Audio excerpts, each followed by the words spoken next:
Kulira nti poliisi enoonya Sipapa emunoonyeza ki?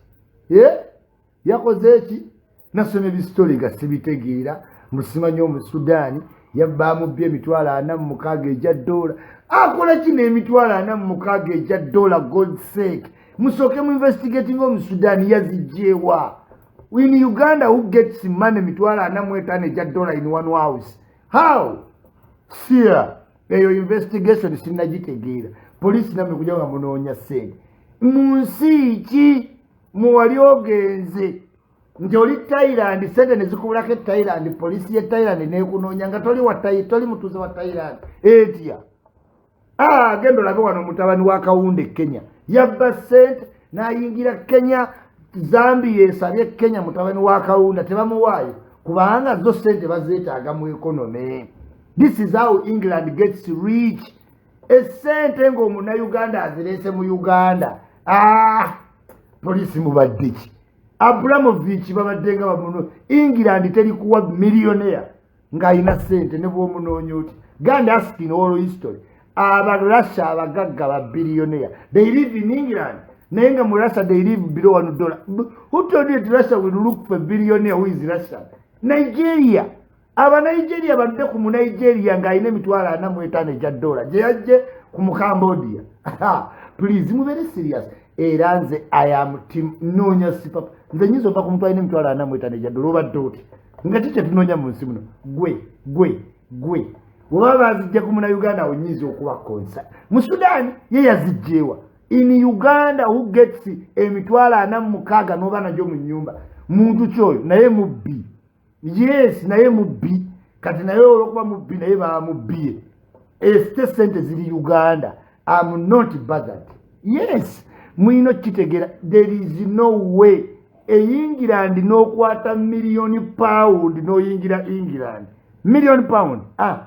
Uganda newe bekunoonya England tegenda kuddiza Uganda. They will not. They love the money in their economy. This is how they get rich.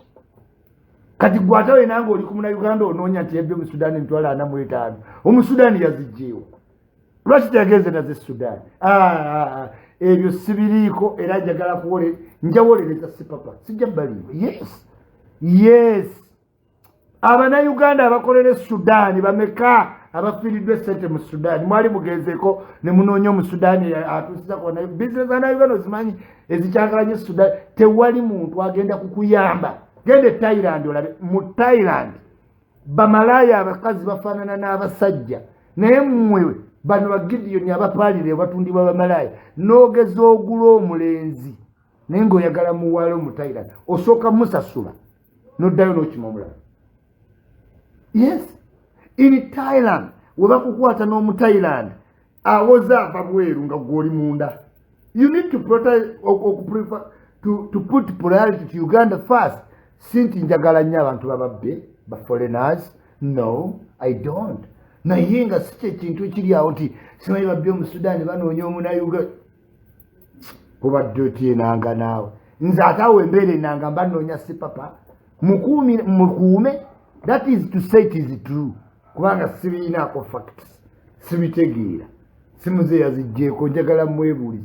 But still njagala kulaga nti bw'oba munnansi n'ogeza osiizinga omuntu atali munnansi n'omuggyako $2 million.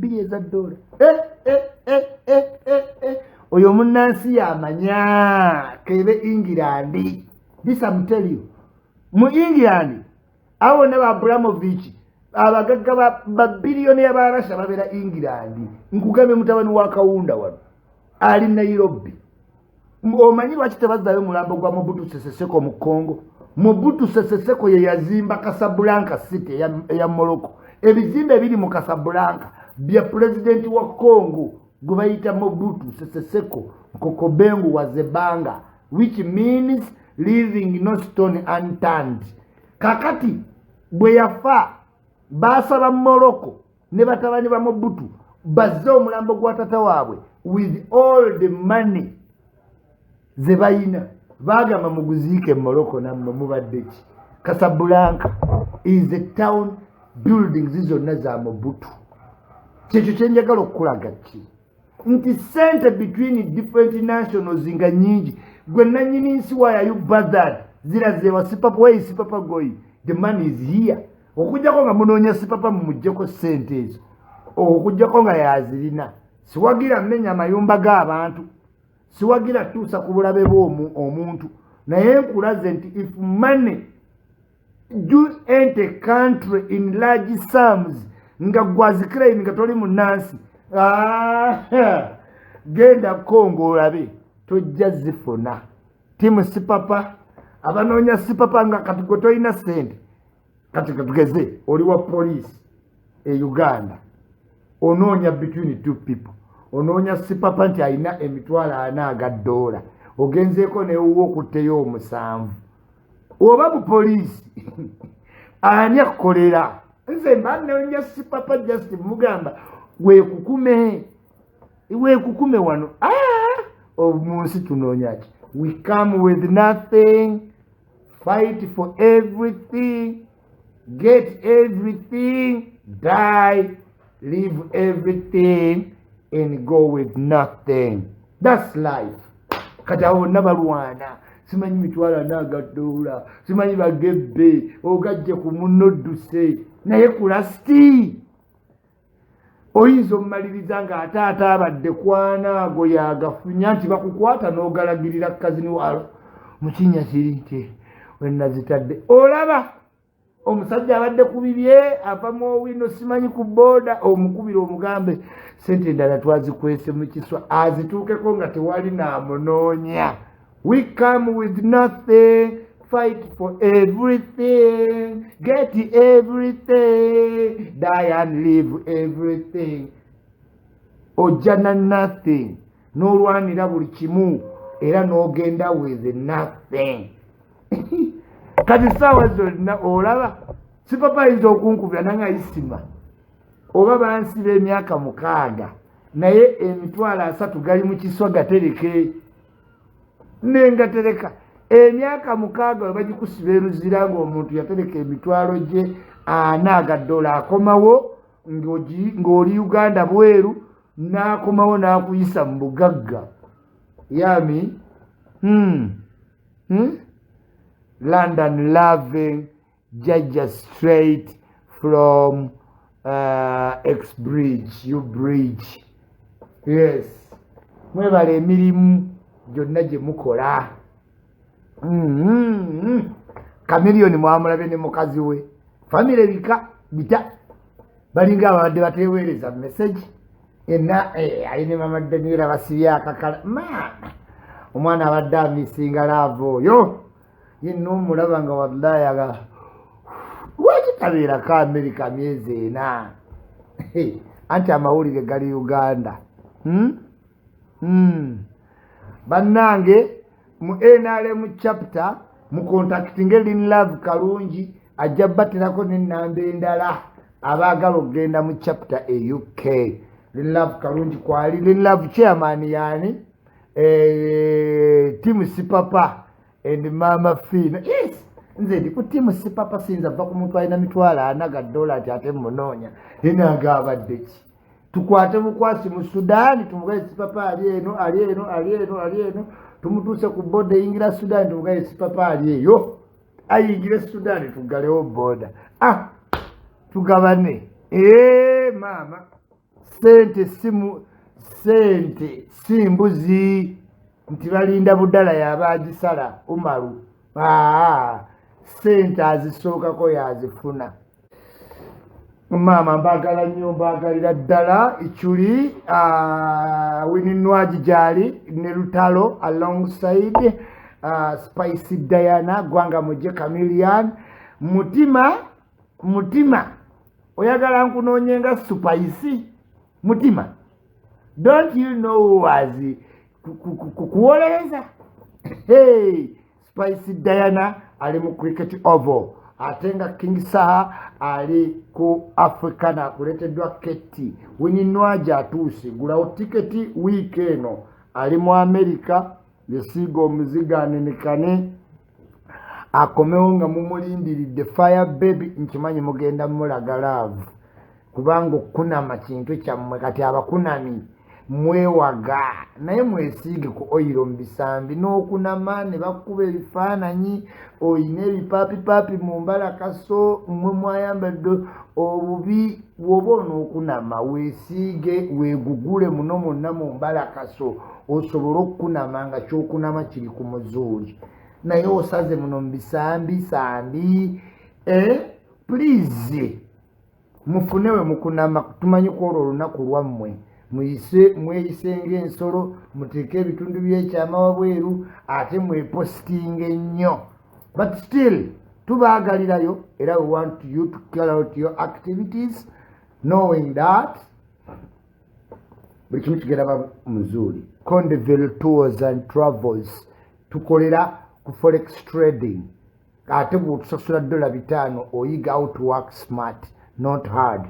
Jangu wali Munyonyo Condeville Tours and Travels tuli faster tudduka mangu ku airport hotel booking simanyo saba visa oyagala genda bweru kulambula Buyindi kulambula Maction Fall kulaba nsolo ziri Uganda oba kutuuka ko Kisoro Ntoloko oba Bushenyi. Condeville Tours and Travels tuli allocated wali Munyonyo ku Kings Junction 4th floor waggulu. Jangu ng'onywedde kizimbe kikwasa ensisi baana bato be bakusomesa oyiga how to work smart not hard. Forex trading ku $5 byokka. Nze nnyini Isma nsoma ojja funa omukisa ogusoma nange. Take a selfie, take a picture, put in your home, tell your friends. Nabadde ne Ichuli kiki ekisinga ekyo ku lunaku kugamba nakirinze mukko ne Ichuli elchapo.com. Dr. Sarah Rashid Lukwago katwe ku Musaboda abadde ki? Why? Sarah Lukwago obadde ki? Watuwadde ssente z'obulango? Wali ompaddeyo ku ddagala lyonna? Kaye Wisdom ali Dubai abatumidde naye oba oyagala enseenene mutwakuleetera ekyangwe simanyi kigaji. Kaye Wisdom aleetera ddala ebintu e Dubai okuli amatooke enseenene watuuka weddeyira aba ayagala mu bikimire wadde ku nnyonyi eddako. Is working hard. That boy is working hard. Naye ffe tuli ku working smart. Aba working hard tubatumiddeko but there is working smart. Ng'oyagala working smart twegatteko ku Condeville Tours and Travels. Ojja kulaba ebintu ebyanguwa tuba tutudde ng'essimu zikola ssente kati Ichuli nnyinnyise saawa emu ku bbiri mu Amerika bandaba bakutte obukoowekoowe banywedde wisiki naye ng'alina olaba Ichuli wetto we tuli vairo early in the morning gigezeeko olabe. Adija Kigozi agambye I'm live good morning Jaja Ichuli mweyongere okugoberera Adija Kigozi aweereza bulungi ayina empisa kirabika bulungi naye kigonda hips. Nze yeekubya naye ebifaananyi temumanyi nti nkoma ku bifaananyi naye omwana agonda hips. Tumiddeko nnyo kyali wange ng'olina amaanyi agamuwasa kolomi. Hard working young able-bodied oba oli wa boda mwesonyiwe. Owa boda mwesonyiwe ndi kubuulira olulala naye nkwegayiridde oba olinamu ku ssente weefunire kyadija Kigozi kigonda hips nene tits lips even fingertips wataboyo. Ichuli Albert yes nze ndi nnyonyi nkeeze nabawa akatabo bakopengamu ng'omugezi empapula nazikuulamu kati baagwa baali eyo London nga banneesimbamu sigala mu saaluuni Ichuli muveeko ne mbakulembera ne bawoza bino biri n'ensonga mubalabika obulungi mu magaziini n'embeeramu abatuula ku front line yenze omu ku bo. Lumukamba nyumiza akagero lunaku lumu nga tugenda olaba Shaggy yazze mu Uganda ne kyali wange Felix Egombe mwesi wano kati nga tuddayo nga batukutte nga batugoba kati nga nkomawo ne mutabuliiki ku ssomero ansangayo deputy Abibu. Abibu olwalaba mutabuliiki assalamu alaikum wa alaikum assalam haifa alek twayibu ne batandikawo oluwalabu lwabwe. Aji n'agamba omwana ate yabadde ki? Wallahi deputy yabuulira mutabuliiki akantu nga siyinza wona miggo. Deputy yagamba mutabuliiki nti abaana we baba bataano abakoze effujjo ekyuli aba wakutaano, bwe baba bana yaba owookuna, bwe baba basatu yaba owookusatu, bwe baba babiri yaba owookubiri, era bw'aba omu yabeera omu. Twala omwana eka. Nali nfudde. Jalla jalaalu gombe wala naye takisi emmotoka yadduka ebyenda byanneetokota. Nti bwe baba bataano ye wookutaano, bwe baba bana ye wookuna, bwe baba basatu ye wookusatu, bwe baba babiri ye wookubiri, bw'aba omu y'oyo omu. Naye abana yali anzise omwana oyo mutabuliiki. Buli wenzijukira nga jalla jalaalu nandifunye mu kusoma nga nabonaabonera mu ssomero nga ndi mugezi nga nina n'eddalu kibooko zimpitako n'okuyita mpita nnyo, era ensi weemaze n'empandula nga sirina mulimu. Nafuna nnya mu P7 sikolanga ku liteeke, mbeera ku normal progress, ffe twayitira waggulu, ffe tutalina mirimu. That's life. You come with nothing, fight for everything, get everything, die, leave everything, and go with nothing. Teweemalangamu. Obulamu bwe butyo. Okwewalana ne muganda wo olw'ettaka ly'otaagula. Maama wamuli yabalekera okwewalana ne bulaaza wo ne mweruga ku bintu bye mwasanga ku nsi eno, n'obirwanira n'oggwako ensonyi n'oteekamu buli kimu, obulogo simanyi amateeka ne mweroopa, naye ng'ebyo byonna you will go with nothing. And that's life. Am I loud and clear? Blues California leira twawugamba otya? Twakusindika kukola oli mu zino nyenya ipuse eno n'eri omwana oyo